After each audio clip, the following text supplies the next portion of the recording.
Hello, everyone. This is Paul with the Garland County Library, and I'm here today with Andrea Hayes, who is the Outreach Librarian at the University of Arkansas for Medical Sciences. And she's here with us today to educate about the COVID-19 vaccine and answer any questions or comments that you have about it. So if you're watching live and have any questions at all, do not hesitate to comment in the Facebook or YouTube feed, wherever you're watching. And after her presentation, she'll be happy to respond to those. So welcome, Andrea. Good to be with you. Hi, thank you. It's good to be here.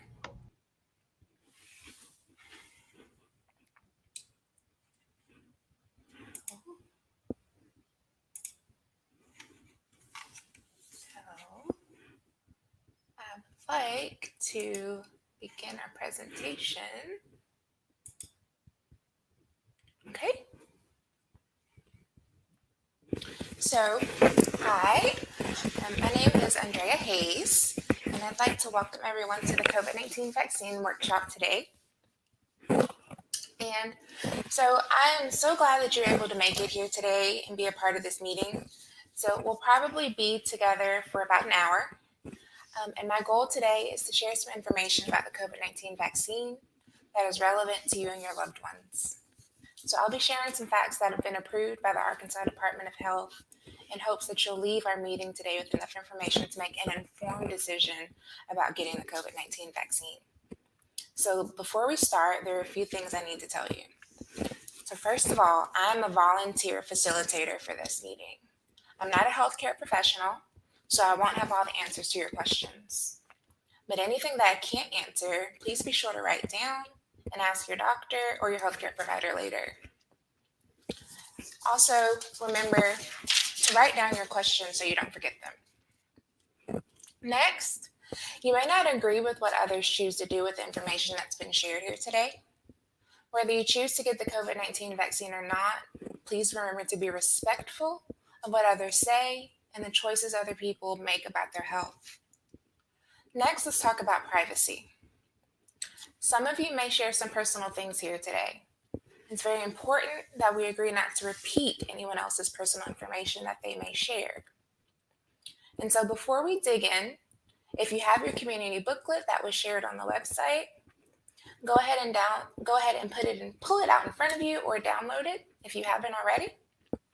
And then get a pen or a pencil as well, because you may want to write down some things as we talk today. So, we're going to begin our time together by going over a few basics about the virus itself. First, everyone is at risk for getting COVID-19. This is because it passes so easily from person to person. Every time we breathe, we speak, we sing, we sneeze, we cough, tiny particles leave us and get into the air. Other people then breathe those in, and so it's easy for someone to get it. And then COVID-19 doesn't spare anyone. People from all races and backgrounds have gotten COVID-19. And then people with every type of job have gotten COVID-19 as well. And even if you've had it already, you can get it again. And so let's face it, we all know someone that's had COVID. And so if you'd like to, let's take a moment and think about the people that we know that have gotten COVID-19 before.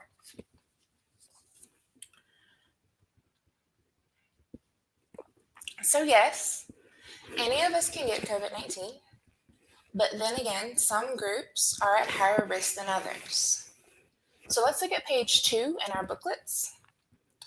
And let's note that if you work in places where you're around a lot of people, your risk is going to be higher. Those places include healthcare facilities, schools, factories, and restaurants. You may work in other places where you're in a crowd of people, or you may live somewhere where several other people are, and this could increase your risk as well. But our race could also affect our risk. And as I said before, people of all races can get COVID-19, but statistics show that people of color are at a higher risk. For example, here in Arkansas, African Americans make up 16 out of every 100 people, but they account for 17 out of every 100 COVID-19 cases. Hispanic Americans make up 8 out of every 100 Arkansans, but they account for 13 out of every 100 cases of COVID-19.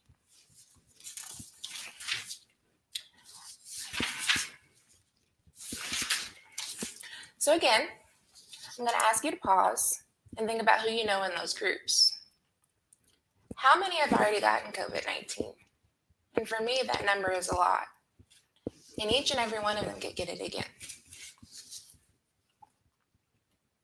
So what happens when people get COVID-19? Well, the short answer is we can't know that in advance. If you get COVID-19, there's no way to tell how it will affect you. You could have little or no symptoms at all, or you could have minor symptoms, or you could just feel like you have a cold. Or you could have severe illness from it. COVID-19 can cause major damage to your lungs. It could cause you to have other serious health problems like heart failure, blood clots, or stroke. Some of you may start out doing pretty well with little to no symptoms, but even if you get a mild case of it at first, you don't know how it could affect you later on. Down the road, you could have health problems because you had COVID-19. They could be serious or they could last a long time. The virus is still fairly new.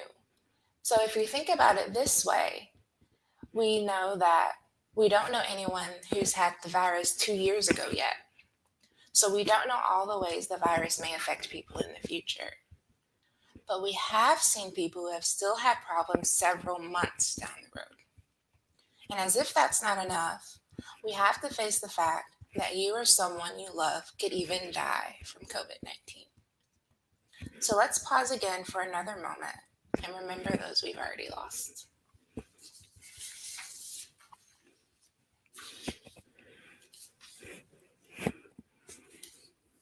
So, as we've discussed, we don't know how COVID-19 will affect any one person until it's happening. But we do know there are certain risk factors that put you at a higher risk for severe illness. If you have your booklet in front of you, look at page 4. And as we go through these, put a check mark next to any of these that apply to you. So first, we'll note that almost 3 African Americans die from COVID-19 for every 1 white person. Then we'll note that almost 3 Hispanic people die from COVID-19 for every 1 white person. Older adults are also at risk for more serious health problems from COVID-19. So think about it this way. Out of 100 people in this country, 17 are 65 years or older. But out of 100 people who die from COVID-19, 81 of them are 65 years or older.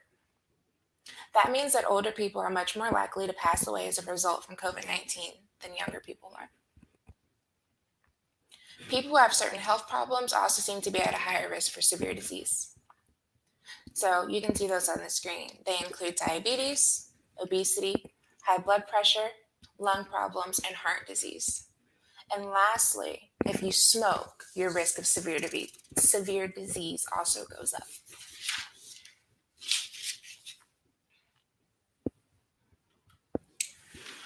And also, everyone who has gotten COVID-19 has gotten it from someone else. And so I know that seems like common sense, but think about it. Who may get it from you if you get it? Remember that you can spread it to others easily, even if you have mild symptoms or no symptoms at all. And you just don't know if they will be one of those people who gets really sick or even worse. So if you're following along in your booklet, we're now on page 5.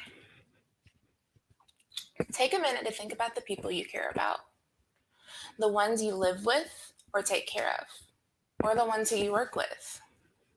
Who are the people you want to protect? On page 5, fill in those boxes. Write down the names of the people you want to protect by getting the vaccine. Andrea, I'm sorry to interrupt. We got a comment from someone saying she's not seeing your slides progress. Oh, okay. When did they stop progressing? That is a good question. Which one are you on? I'm on slide 7. Okay, let's go to slide 7 and see if it shows up for me. Maybe go to present. I'm on present. Hold on. Let me exit out. Okay. There we go. It showed up. Okay. Do I need to go back and present again? Let's see. Maybe just go through the slides you've been through real brief. Should I stay this way? Yes. Try going to the last one just to see if it works real quick. Okay. That did not change anything. Okay. Could it be, since you're using dual screens? Yeah. Okay, let me exit again. Okay. And that changed to, okay, now you're on COVID-19 could have an impact on your life and others you care about? That's the slide I'm on, yes. Okay. So, well, thank you, Amanda, for letting us know. And if anyone else has any trouble, just let us know. All right, I'll let you resume. Should I stay this way? Yeah, let's try one more time transitioning slides. That worked. So okay, whatever you did there worked. In this format. Thank you. No problem. So we're on page 5 of our booklet.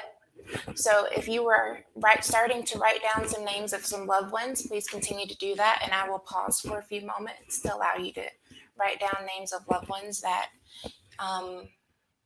you would like to take care of by possibly getting the vaccine.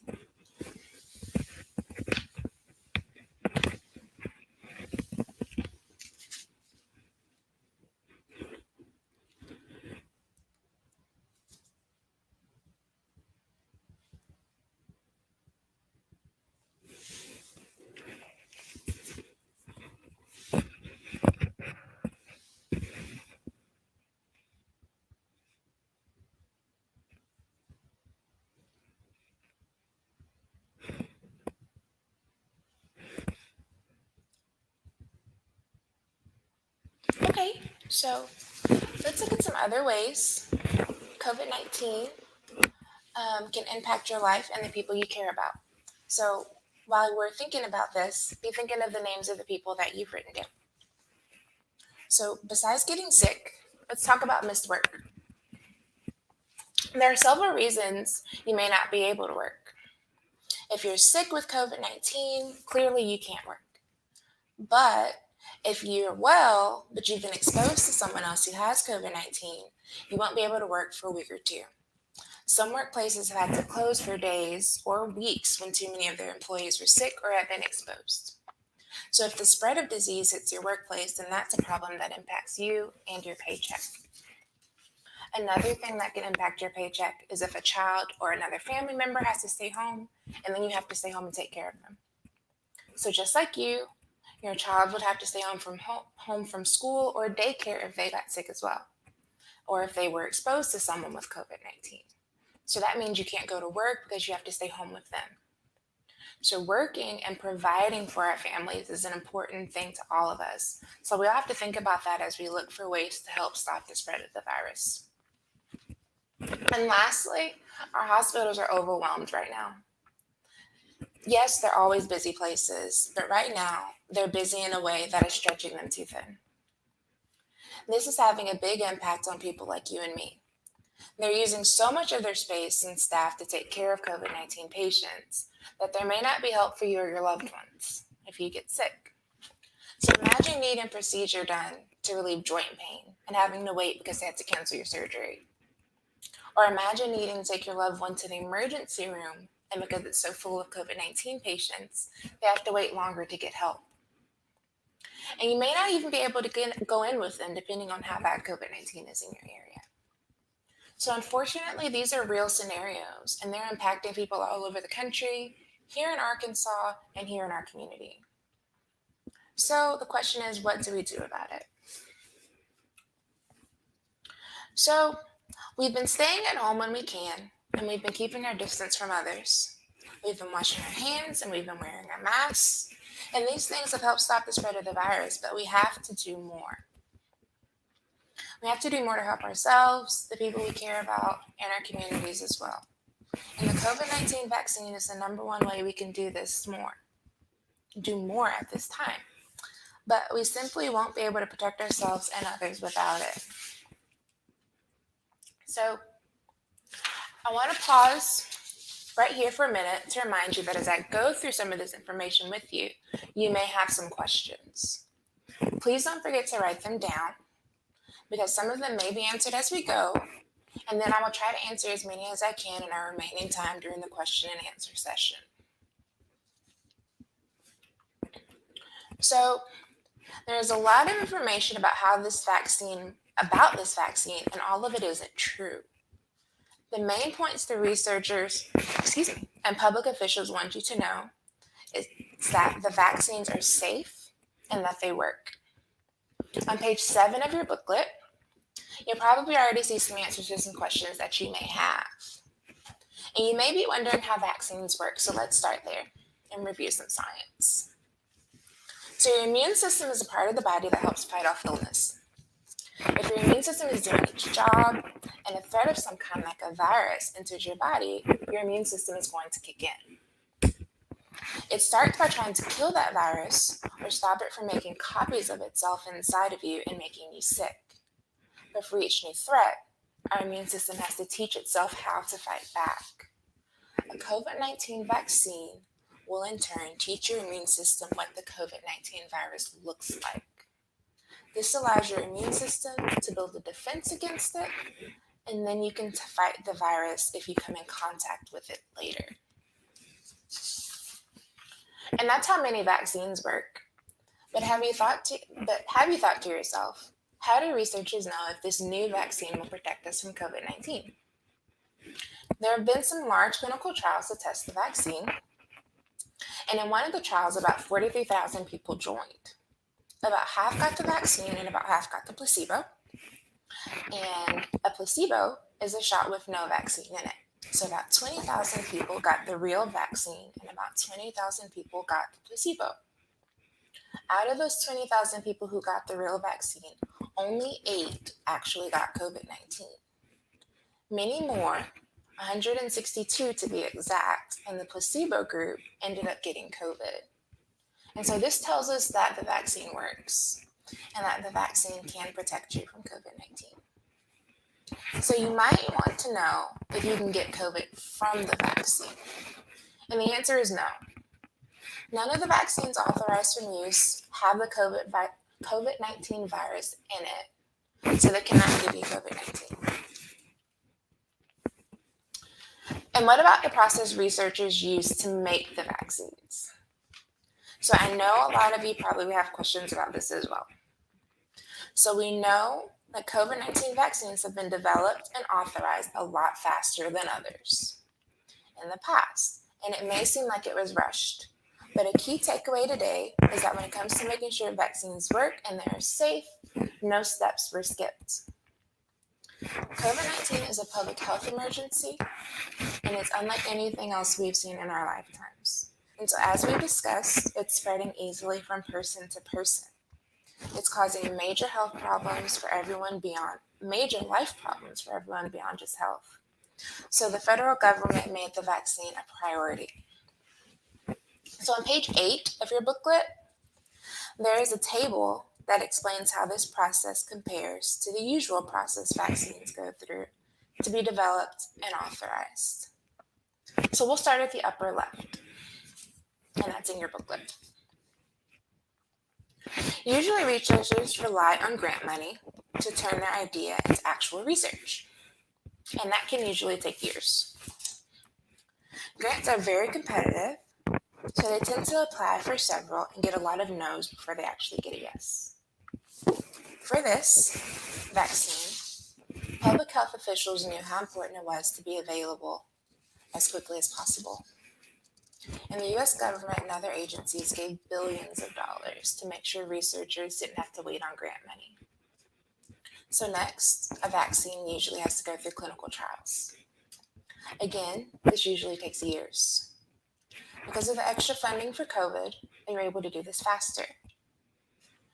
But they still had tens of thousands of people in the trials like they usually do. And the other thing that went faster was the review of safety data from those clinical trials. The U.S. Food and Drug Administration, or the FDA, is responsible for this. They reviewed COVID-19 vaccine safety data just like they review for other vaccines. But because this was a priority, they were given extra resources. They scheduled their workers around the clock, and the teams worked 24 hours a day, 7 days a week.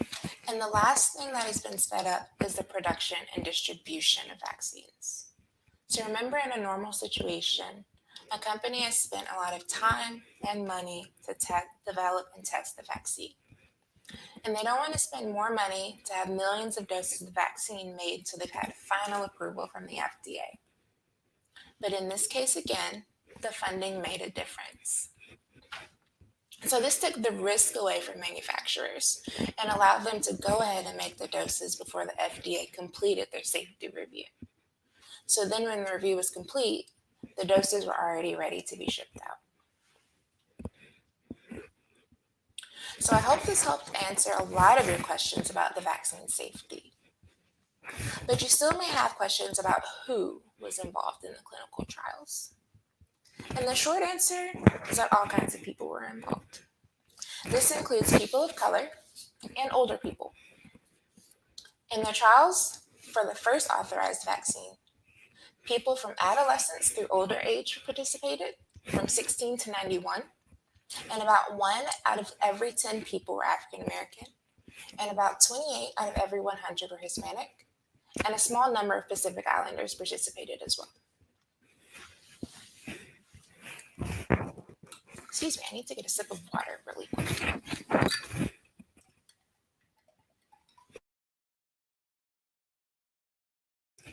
Okay. So, you still may be gathering information to make your decision about getting the COVID-19 vaccine. And so, in your booklet, you'll see on pages 10 and 11 that there are some thoughts from the real people of Arkansas. So these are people who have already gotten their questions answered and have made up their minds to get COVID-19 vaccine. And so there are 4 examples there. And when you have some time, since I don't want to take up too much of our time so that we don't have time for questions, I would like for you to go back and read some of those testimonials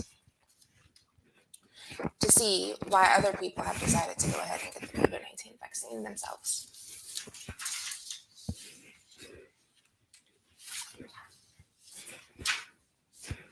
So if we keep turning in our booklet, we'll get to page 12.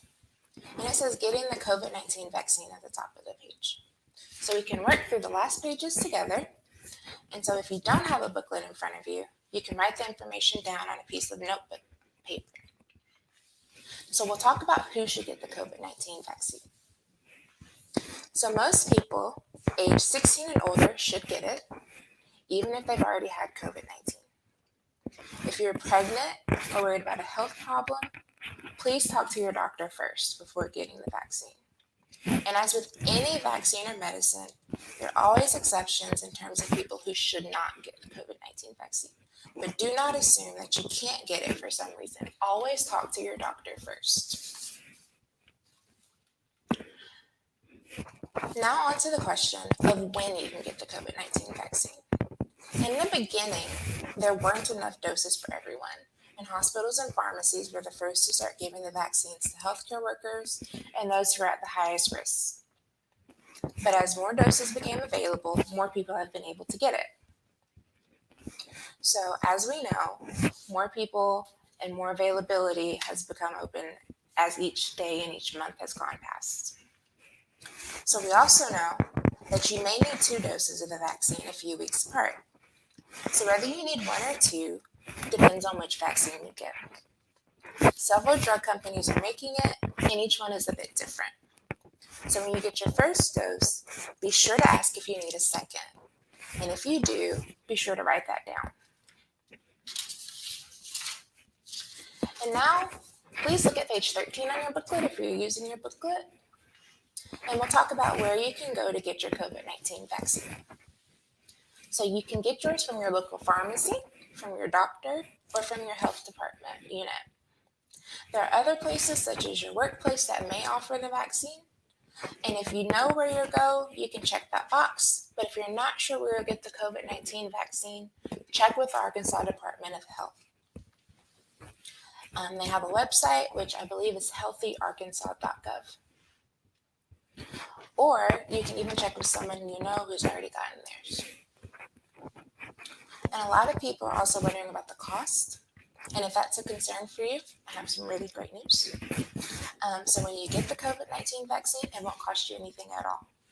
Even if you don't have health insurance, you may be hearing that a clinic can bill you for their time to give you the vaccine, but they can't bill you and they won't bill you. If you have insurance, they can bill your insurance, but either way, you personally will not get a bill. And then some people are worried about the side effects. After you get the vaccine, you may have some mild symptoms like a cold or sore arm. Some people have had a fever and may feel tired afterwards. For most people in the trials, this only lasted a few days. And this is your body's response to the vaccine as it learns how to fight off the virus. If this happens, it does not mean that the vaccine made you sick. And as we discussed earlier, the vaccine cannot give you COVID-19. After you get your vaccine, remember to schedule your second dose if you need one, and then write it down. And then on page 14, you'll find some space to write down any questions that you may still have after our discussion today. And in the next few minutes, we'll answer some of those. And so to wrap up our workshop, I'm going to go back over a few of the main points that we've talked about today. So there's no way to know how severe your COVID-19 will be. So it's important that you do what you can to prevent it. The vaccine is the best way, but there are several other things you can do also. Stay at least 6 feet away from others. Wear a mask while you're in public or in a place where you cannot stay 6 feet away from others. Wash your hands often. And if you can, use warm water and soap. Rub your hands together for at least 20 seconds. And last but not least, stay at home if you're sick. And now that we've gone through all the information about the COVID-19 vaccine, we have some questions I know that have been already submitted, so we're going to go through those. And then if anyone has any other questions, if they please submit them through the chat box, we'll try to get through those as well. And I'm going to turn it back over to Paul. All right. Thank you very much. That was very quick but informative. So let's go through those email questions that I received. And again, if anyone watching live still has questions or comments, we'll get to those as well. So one of our questions, and a lot of these were addressed in that presentation, but if you have any other information you'd like to add, please do. So this is something you covered quite a bit since the initial reports were that some vaccines can take years to develop. I hear a lot of people that are concerned that the vaccine was rushed. Is that a valid concern? According to the information that we have just gone over, that answer is no. The vaccine was not rushed. Well, they did take some time to go through and do everything they need to do, but because of funding, they were able to do and work 24 hours a day, 7 days a week to get the vaccine pushed through in an emergency type situation. What % of the population needs to get the vaccine to really have an effective impact?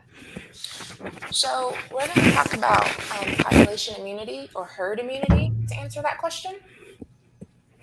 So what it means, what herd and population immunity means is that there are enough people in a particular community being protected from getting a certain disease because they've either already had it or because they've been vaccinated against it.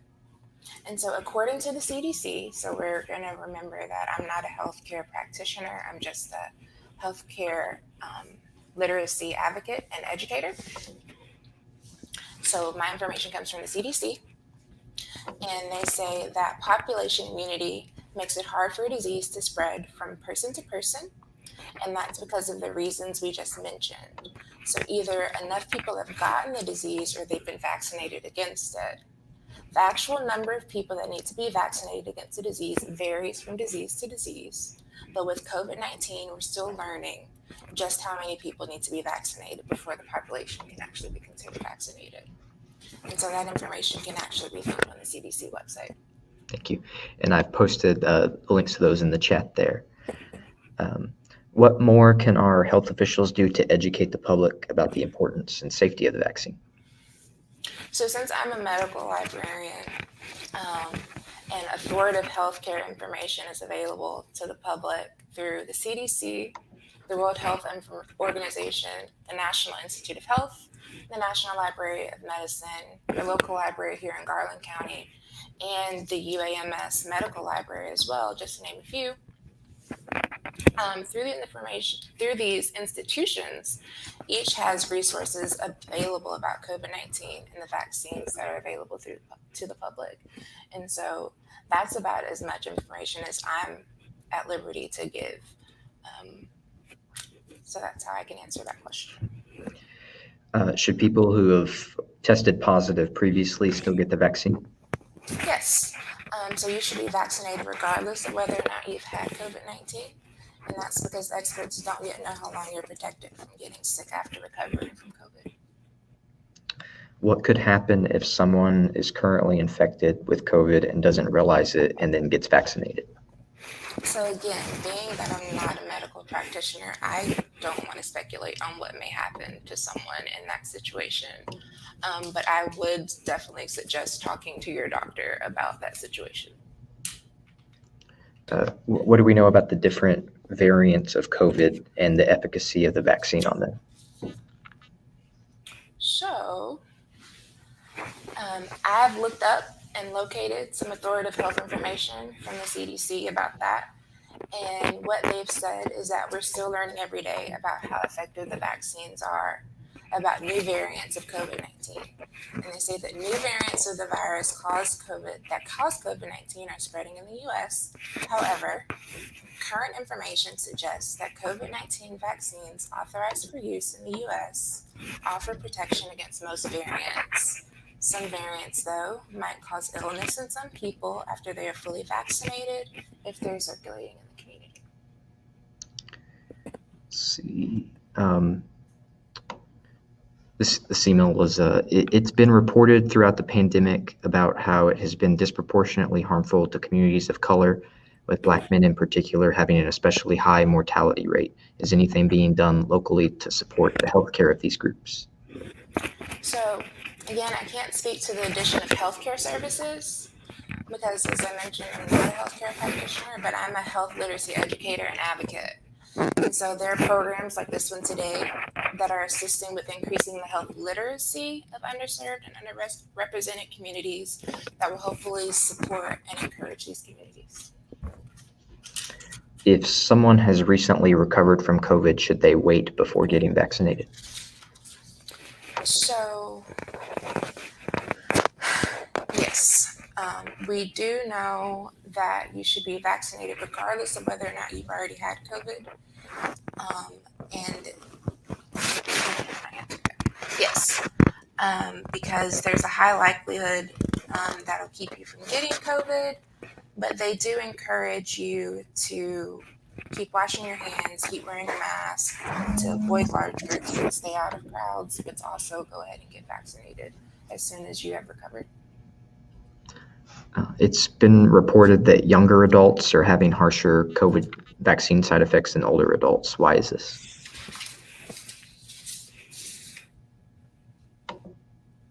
Just a second. Can you repeat that question, please? Yes. Why do younger adults have harsher COVID vaccine side effects than younger adults? I'm sorry. Why do younger adults have harsher side effects from the vaccine than older adults? Okay. So according to the World Health Organization, common and mild or moderate side effects are a good thing. So they show that the vaccine is working. And experiencing no side effects doesn't mean that the vaccine isn't effective, but it does mean that everybody just responds differently to the vaccine. Right. Is it safe to get vaccinated if you're pregnant?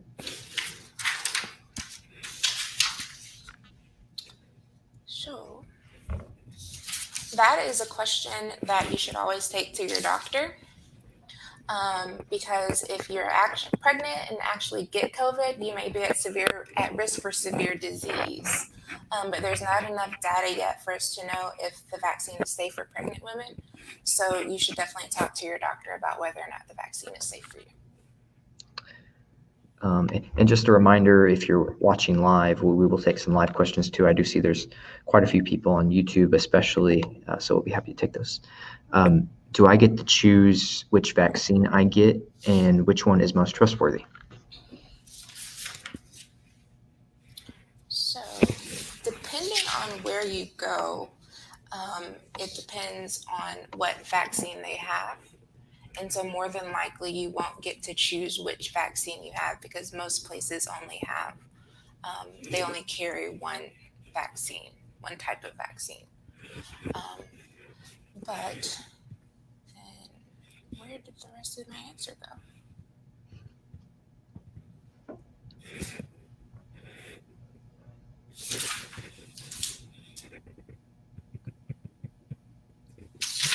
You said, is it trustworthy?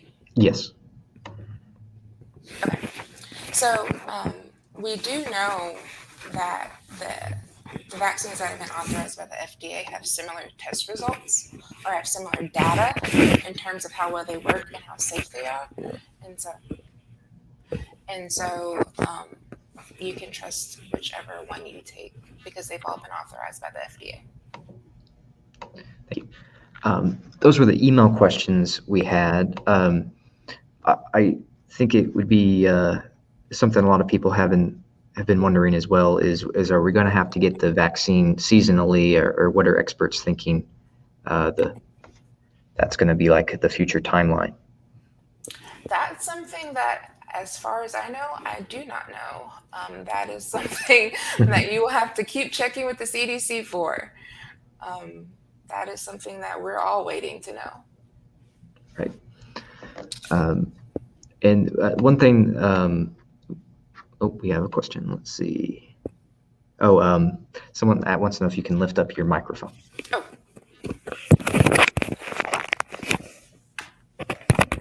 If I can get it to move. I think it might be stuck. I think that's why it's down there, because it's stuck. You know what? My headset's on backwards. Oh. So yes, I can. There we go. There we go. I've had a lot of strange incidents while doing virtual programs, but that's the first time that particular thing. I think I did that yesterday when we tested it too. There were a couple of local Black community church leaders in our area that were wanting to share this video with their congregation, and something that they both mentioned was the hesitancy in communities of color towards vaccines. Is that something you could touch on, the reason for that hesitancy and why it may not apply in this situation? I don't know if I feel comfortable answering that question, being that I don't have an MD. Sure. And so I think that would be something that I could definitely do research on and get back to you with. And I would be happy to do that as well. Yeah, I would be happy to do that. Thank you. I appreciate that. And I know those church leaders will appreciate that as well for their congregation. If there are no final questions or comments, I want to give you an opportunity to give any final remarks that you'd like to share with us. Okay. I would just like to say thank you for attending today. I hope that I was able to share some authoritative information that will help you make some decisions about your health, depending on whichever way you would like to go. My goal here is not to sway you one way or another. It's just to share authoritative health information. And so hopefully I've been able to do that today. And I hope that you all have a wonderful evening and a great weekend. And same to you. And thank you everyone for watching. Take care. Be safe.